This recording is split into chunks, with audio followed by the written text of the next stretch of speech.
You're actually quite nice for an American. I need to talk about that sentence because I have been living in the UK for almost 2 years now, and I cannot even count how many times I have heard it. It is always said with this warm little smile, usually over a pint or a coffee, or while standing in someone's kitchen while they pretend not to be judging you. And for the first few months, I just said thank you. Literally, just thank you so much. Because in my American brain, being liked is a win. End of story. Then one day it finally hit me. Wait, nice for an American? What exactly is the baseline expectation here? Because that sentence only works if the default American is assumed to be awful, loud, shallow, obnoxious, uncultured, probably wearing trainers too white for the weather, probably asking for ranch with something that absolutely does not need ranch. And apparently I had managed to climb out of that swamp and become one of the acceptable ones. That was the moment I realized something every American in Britain eventually figures out. The British really do look down on Americans. They do. They absolutely do, but they do it in this very British way, where it is wrapped in politeness, coated in banter, and delivered so gently that you almost thank them for insulting you. And once I started noticing it, I could not stop noticing it. Because this is not just a joke about accents, it is not just tea or spelling or whether you call it a sidewalk or a pavement.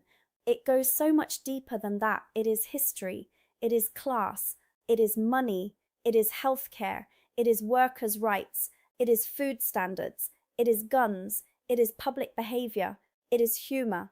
It is two countries speaking the same language and somehow meaning completely different things by almost everything that matters.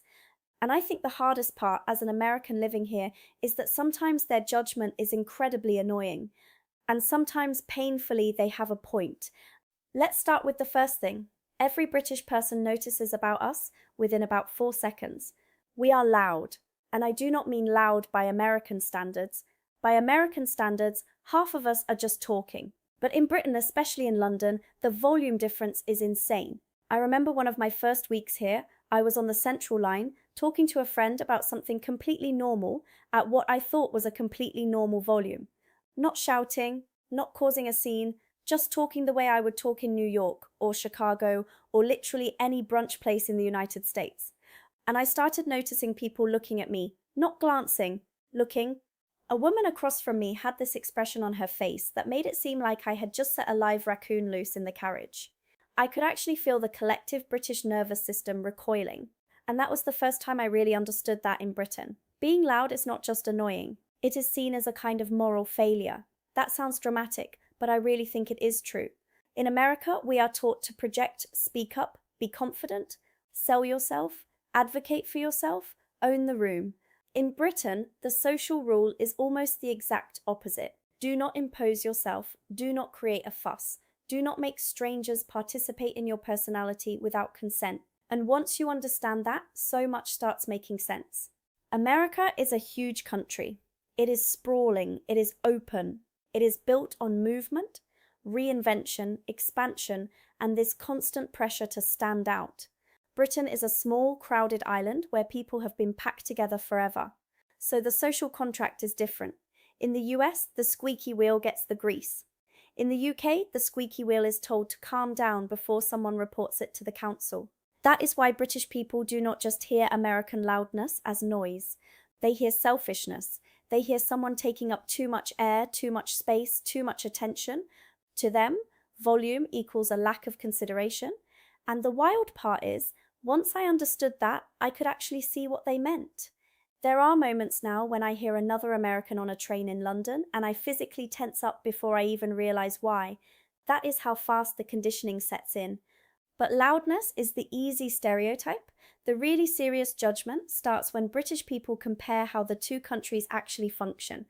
Because when you move here, one of the first things that happens is British people start finding out how normal life works in America, and they become genuinely horrified. Not fake horrified, not joking horrified, real, sincere, eyes wide, are you actually being serious horrified. I remember telling someone here that back in the States, plenty of people barely take their vacation time. I said it casually, like it was just one of those boring adult life facts. They looked at me like I had just confessed that my employer made me sleep in a dog crate. And then I started explaining things properly. No, there is no federally guaranteed paid vacation in the United States. No, yes, lots of people can be fired very easily. No, yes, maternity leave is absolutely not what they think it is. No, yes, Americans genuinely brag about overwork like it is a sign of character. And the British do not hear that and think, wow, what a hard-working nation. They hear it and think, you poor, brainwashed little capitalist lab rats. That is genuinely how it feels. So if you enjoy me professionally unpacking why two English-speaking countries are somehow this allergic to each other, you'd probably love my membership. That is where I put all the extra stuff, the more unfiltered stories, the deeper cultural breakdowns, and all the little observations that are probably too niche, too honest, or too chaotic for the main channel. So if you want more of this, come join us in there. Yeah, so where we were in America, hustle culture has been sold to us as virtue. We wear exhaustion like a medal. We post about burnout like it is proof we matter. We say things like, I've been slammed this week in this weird, proud tone, as if being permanently overwhelmed means we are winning at life. In Britain, that whole mindset lands very differently. Here, if you tell someone you worked through your holiday or have not taken a proper break in a year, they do not admire you. They think your company is disgusting and you are in denial. And honestly, living here changed how I hear American work talk. It really did. Because when you are around people who fully expect to take their annual leave, fully expect to rest, fully expect to disappear for a week and not apologize for it, you start realizing how sick the American mindset actually is. In the US, rest feels like weakness. Here, rest feels like a basic human right. That is a huge part of why the British look down on us. They do not just think we work harder, they think we have been tricked into defending systems that treat us badly. And the same thing happens with healthcare, except the judgment gets even worse.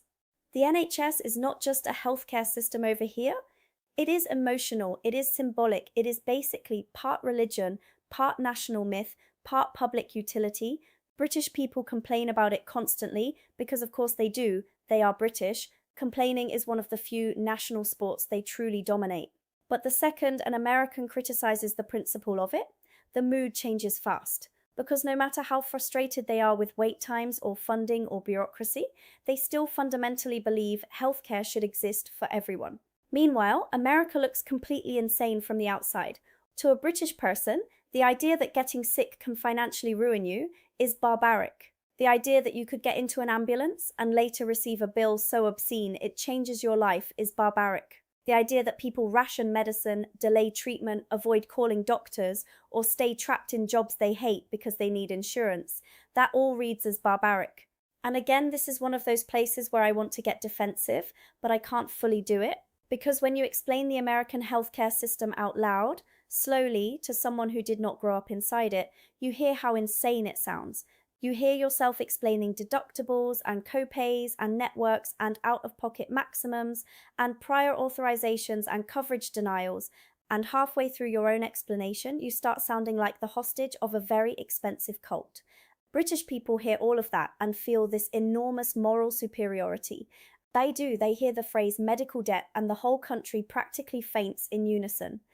To them, that phrase should not exist in a developed society. It sounds like something from a failed state wearing a Rolex. And that is the thing I think Americans underestimate. When British people judge America, they are not only laughing at us, sometimes they are pitying us. And pity is honestly worse. Because mockery, you can fight. Pity just hangs there. Then there is humor, which is where so many daily interactions between Brits and Americans go subtly wrong. Americans are earnest. We just are. We like sincerity. We like affirmation. We like saying good for you. I'm proud of you. You crushed that. That's amazing. We are socially trained to encourage each other out loud. We are cheerleaders. Even when it is a bit fake, it is still part of how we move through the world. British people do not trust that tone. In fact, a lot of them actively recoil from it. Here, self-deprecation is the safer language. Irony is the safer language. Understatement is the safer language. You are not meant to announce your own greatness. You are definitely not meant to take yourself too seriously. If you do, someone will cut you down. Usually in a sentence, so dry you do not even realize you have been slapped until an hour later. I learnt this the hard way. I remember telling a British friend I was really proud of a project I had finished, In America, that would be a completely normal thing to say. A friend would probably go, "Oh my God, amazing. You should be proud. That's huge." My British friend just looked at me and went, "All right, calm down. No one's building a statue." I was so offended, like properly offended. I remember laughing, but inside I was thinking, wow, that was such a nasty thing to say. Then I realized that in British terms, it was not nasty. It was intimate. It was almost affectionate. She was basically saying, "I like you enough to knock your ego down a few inches before it becomes embarrassing." That is banter. And Americans misunderstand banter all the time. Banter is not just joking, it is social calibration. It is how British people check whether you are secure enough to be around. If they tease you and you get genuinely defensive, they immediately think you are fragile, humorless, or up yourself. If you tease back, or better yet, make fun of yourself first, then suddenly you are safe. This is one of the biggest reasons the British look down on Americans. They think our positivity is fake and our confidence is childish. They hear us saying, "Have a nice day," and they cringe. They watch us talk about following our dreams, and they feel secondhand embarrassment. They think we are too sincere to be intelligent. And I know that sounds harsh, but I really believe that is what is going on sometimes. British culture often equates cynicism with sophistication. If you are too openly enthusiastic, too warm, too hopeful, too obviously pleased with yourself, there is this suspicion that maybe you are not very deep. Which is funny because from the American side, that whole British thing can look equally ridiculous. Sometimes it feels like an entire country afraid of saying what it actually means, unless it can hide behind irony first. But this is where history starts creeping in, because the British attitude toward Americans is not just about manners, it is also about what America replaced. For centuries, Britain was the center of the world. Empire, navy, money, trade, language, influence, all of it. Then the 20th century happened, and especially after World War II, that position shattered. Britain survived the war, but it came out battered, indebted, diminished. America came out richer, stronger, louder, and ready to run the century. That shift matters psychologically a lot. Because imagine being the old imperial power with all the class baggage and all the historical self-importance that comes with it, and then watching your former colony become the global main character. Not only become powerful, but become powerful in the most vulgar way imaginable. Huge cars, huge portions, huge confidence, huge military, huge movies, huge brands, huge personality. America did not quietly inherit power. It kicked the door in wearing cowboy boots and started selling it back to the world with better marketing. That has to sting.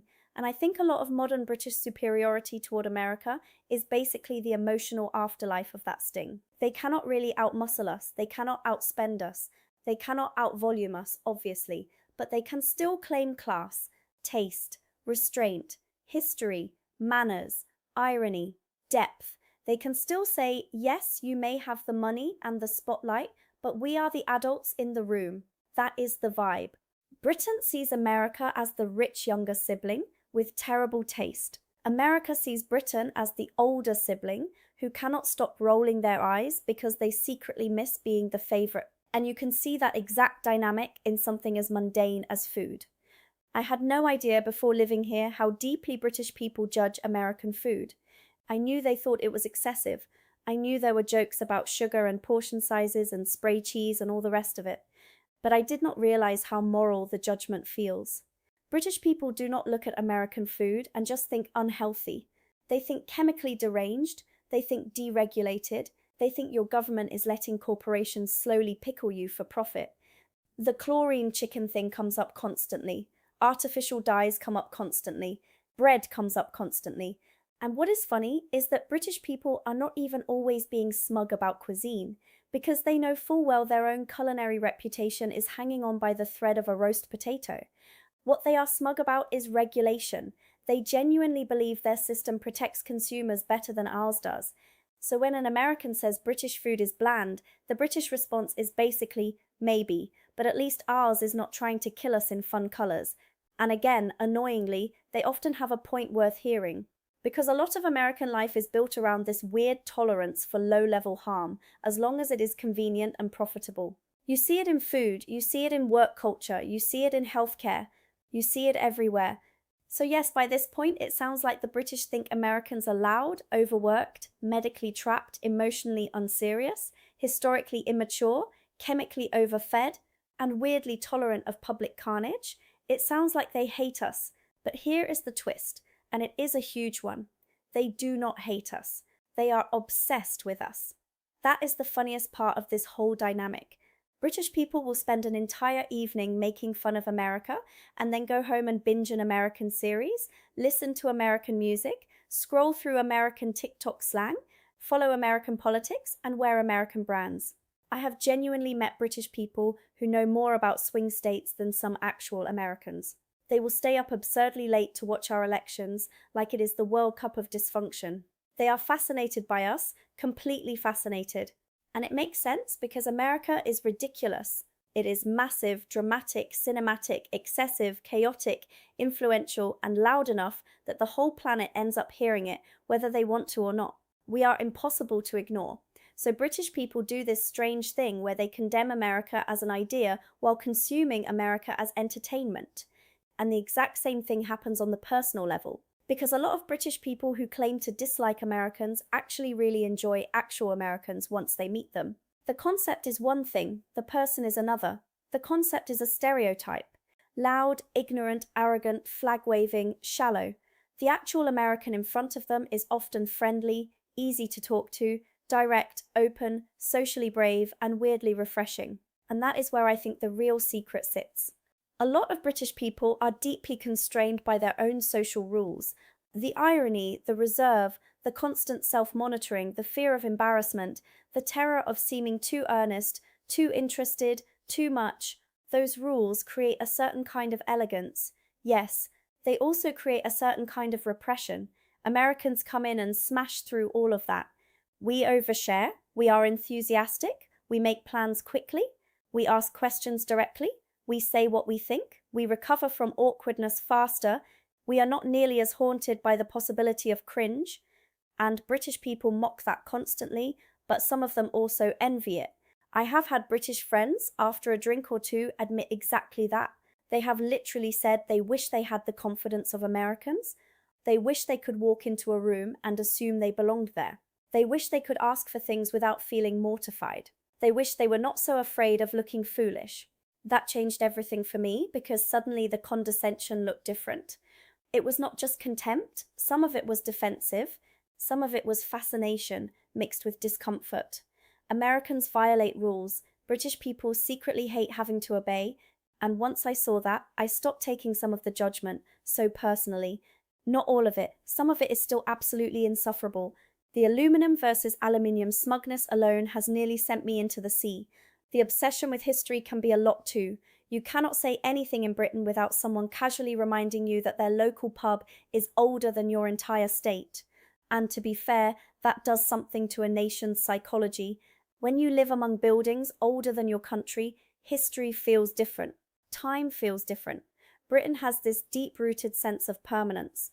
America can feel, by comparison, like a teenager with a trust fund and a flamethrower. Powerful, yes. Impressive, definitely. Mature, not always. That is how they see us. A loud, volatile, exciting, slightly dangerous younger sibling who got rich too fast and still has not learnt table manners. And honestly, that metaphor works so well, it is almost annoying. Britain is the older sibling in an old coat, freezing slightly, reading a classic novel and muttering about standards. America is the younger sibling in a giant heated house with terrible decor, 6 televisions, and enough confidence for 3 countries. Of course, the older sibling is going to sneer. Of course, the older sibling is also going to keep peeking through the window. That is why I actually think being an American in Britain can become a weird advantage once you learn the rhythm. The worst thing you can do is get defensive. The second you start acting like unpaid PR for the United States, you lose. The second you go full patriotic spokesperson, you become exactly what they expected. The trick is self-awareness. The minute you can laugh at America and laugh at yourself, British people relax around you instantly. If someone makes a joke about Americans being bad at geography, and instead of arguing you just go, yeah, fair, we have people who think Europe is a theme park, you can literally feel the tension dissolve. The same thing happens with food, with volume, with politics, with all of it. What they are really testing is not whether you are American, it is whether you are the annoying version of American. Are you oblivious, thin-skinned, self-important, humorless, and convinced your country is above critique? Or can you take the joke? Can you admit the madness? Can you laugh before anyone forces you to? Once they realize you can, the whole relationship changes. Then the sentence, "You're actually quite nice for an American," starts meaning something slightly different. It still has all the original condescension baked into it, obviously. But underneath it, there is also a weird little welcome. Like, all right, you passed, you get it, you can stay. And honestly, after living here, I kind of get the relationship now. The British and Americans are not enemies. We are family in the most dysfunctional, irritating, codependent way possible. Britain is cynical, repressed, class-obsessed, judgmental, and deeply attached to the idea that it is more civilized. America is naive, chaotic, overconfident, emotionally louder, and deeply attached to the idea that bigger means better. Britain thinks America has no shame. America thinks Britain has no joy. Britain thinks America is vulgar. America thinks Britain is repressed. And both of them are right, just often enough to keep the feud alive forever. So the next time a British person tells me, "You're actually quite nice for an American," I am not going to overthink it the way I used to. I am not going to defend the Republic. I am not going to bring up GDP or innovation or the moon landing. I am just going to smile, sip my drink, and say, "And you're actually quite cheerful for a Brit." Because that is the real answer. Not a debate, not a history lecture, not a nationalist meltdown, just one tiny, perfectly judged bit of banter. And that, more than anything else, is how you survive here.